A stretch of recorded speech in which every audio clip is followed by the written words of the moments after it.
सिंध हुकूमत ने under as municipal commissioner हटाकर अब बाकायदा शनाख्ती कार्ड होल्डर यानी कानून के मुताबिक ग्रेड 19 के म्यूनिसिपल कमिश्नर की तैनाती शुरू कर दी है और 1 अप्रैल 2021 को Nauras Khan Abbasi director one Sindh local government board की दस्तखत से एक ऑर्डर जारी किया गया और उसके मुताबिक रियाज अहमद खत्री जो कि ग्रेड 19 के SUG सर्विस एडमिन ब्रांच के ऑफिसर हैं और बल्दिया उस्मा कराची में डायरेक्टर फाइनेंस काम कर रहे थे और फाइनेंशियल एडवाइज़र की हैसियत से भी फ़राइज़ अंजाम दे चुके हैं, उनको ट्रांसफ़र करके अब बल्दिया मलीर में म्यूनिसिपल कमिश्नर तैनात कर दिया गया है।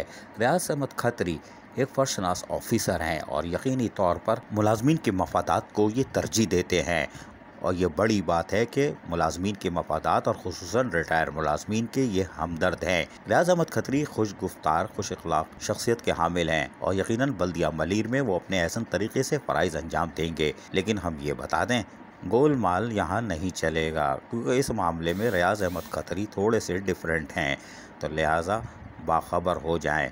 लेकिन नौरेस खान अब्बासी ने 1 अप्रैल 2021 को लेटर निकाला है। इस दिन अप्रैल फुल होता है, लेकिन भाई ये अप्रैल फुल नहीं है, इसलिए कि पीछे अदालत है। अजीज़ आरिफ KBS बल्दियाती न्यूज़ कराची।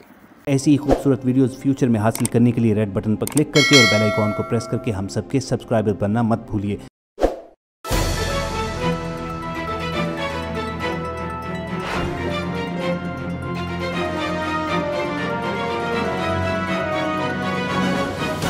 KBS बल्दियाती न्यूज़।